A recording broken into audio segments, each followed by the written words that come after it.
আসসালামু আলাইকুম ভিউয়ার, সবাইকে ওয়েলকাম জানাচ্ছি নতুন একটা রেসিপিতে। আজকে আমি চিকেন রেজালা রেসিপিটা আপনাদের সাথে শেয়ার করতে যাচ্ছি।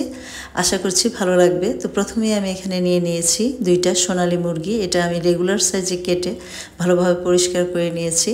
আর এখানে আমি একটা প্যানে তেল দিয়ে দিয়েছি পরিমাণ মতো।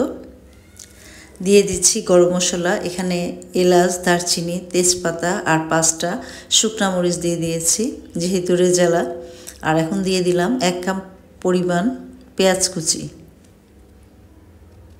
পেঁয়াজটা ব্রাউন কালার হয়ে গেলে তারপরে আমি এখানে বাটা মশলাগুলো অ্যাড করব। আর বাটা মশলায় আমি আজকে দিচ্ছি আদা বাটা, রসুন বাটা, পেঁয়াজ বাটা, বাদাম বাটা।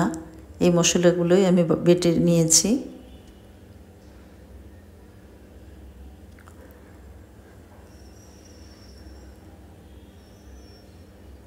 চিকেন রেজালাটা আমরা কিন্তু পরোটা, পোলাও, সাদা ভাত সব কিছুর সাথেই খেতে পারি, লুচি। তো এই রেসিপিগুলো সাধারণত আমাদের অনুষ্ঠান, বিয়ে, ঈদ বা কোনো উৎসবেই করা হয়। আর এটা কিন্তু ছোট বড় সবারই খুব পছন্দের একটা রেসিপি। আমার বাসায় তো অনেক পছন্দ করে। তো এই তো আমি কিন্তু বাটা মশলাগুলো দিয়ে এখানে লবণটাও দিয়ে দিয়েছি। এখন দিয়ে দিচ্ছি শুকনা মরিচ গুঁড়া আর দিব ধনিয়া গুঁড়া। দিয়ে আবারও মশলাগুলো খুব ভালোভাবে কষিয়ে নিব। আর পরিমাণটা এখানে আসলে যার যার মাংস বা মুরগি অনুযায়ী দেয়া হয়, তাই আমি এখানে আর পরিমাণটা বললাম না। তো এই তো এখানে আমি দিয়ে দিয়েছি মুরগিটা, দিয়ে খুব ভালোভাবে এখন কষিয়ে নিতে হবে ঢেকে ঢেকে।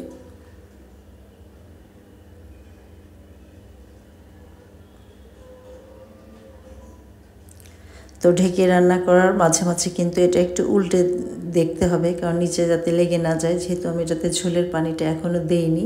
তো এই তো নাড়াচাড়া করে আমি এটা আবারও ঢেকে ঢেকে রান্না করে নিব। আর এখন দিয়ে দিচ্ছি একটু টক দই। রান্নাটা যেহেতু পুরোটাই আমি দুধ দিয়ে করব, তো এখন একটু টক দই দিয়ে দিলাম। দিয়ে আবারও ভালোভাবে কষিয়ে নেব 10 থেকে 15 মিনিটের জন্য।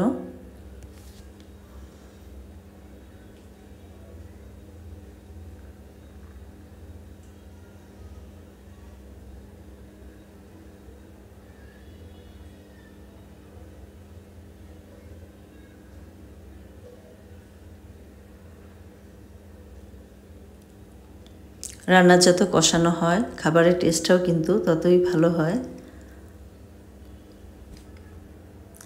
এখন আমি দুধ দিয়ে দিচ্ছি।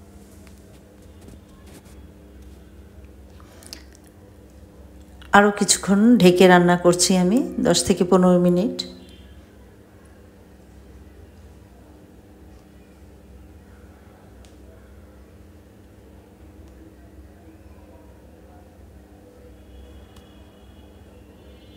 তো রান্নাটা কিন্তু আমার প্রায় শেষ পর্যায়ে। এখানে শেষের দিকে আমি কিছু জিনিস অ্যাড করব এই রান্নাতে।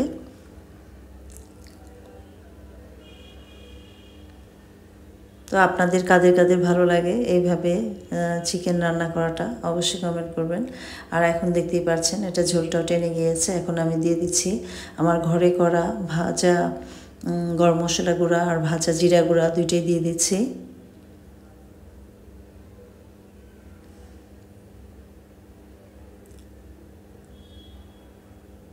তারপর এখানে দিয়ে দিব কয়েকটা কাঁচামরিচ, যেটা ফ্লেভারটা অ্যাড হলে বেশ ভালো লাগে খেতে।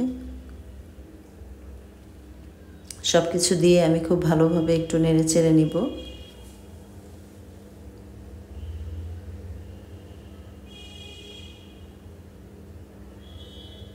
এখন দিয়ে দিচ্ছি পেঁয়াজ বেরেস্তা, এটাও কিন্তু গ্রেভিটা অনেক সুন্দর করে।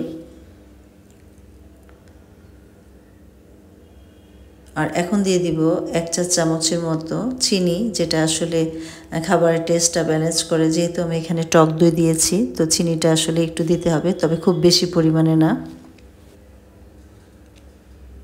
আর দিয়ে দিলাম শেষ পর্যায়ে ঘি, যেটা না হলে তো হবেই না।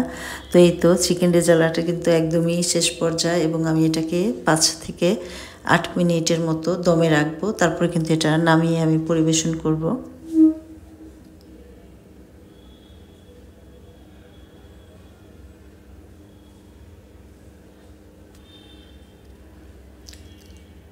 তো এই তো ফাইনাল লুকটা দেখতেই পাচ্ছেন কতটা লোভনীয় হয়েছে চিকেন রেজালা। কেমন লাগলো আপনাদের কাছে অবশ্যই কমেন্ট করে জানাবেন। রান্নাটা কিন্তু চমৎকার হয়েছিল খেতেও। তো এই তো আমার আজকের রেসিপিটা এখানে শেষ। আবারও আপনাদের সাথে নতুন কোনো রেসিপি নিয়ে দেখা হবে। সেই পর্যন্ত সবাই ভালো থাকেন, সুস্থ থাকেন। আল্লাহ হাফেজ।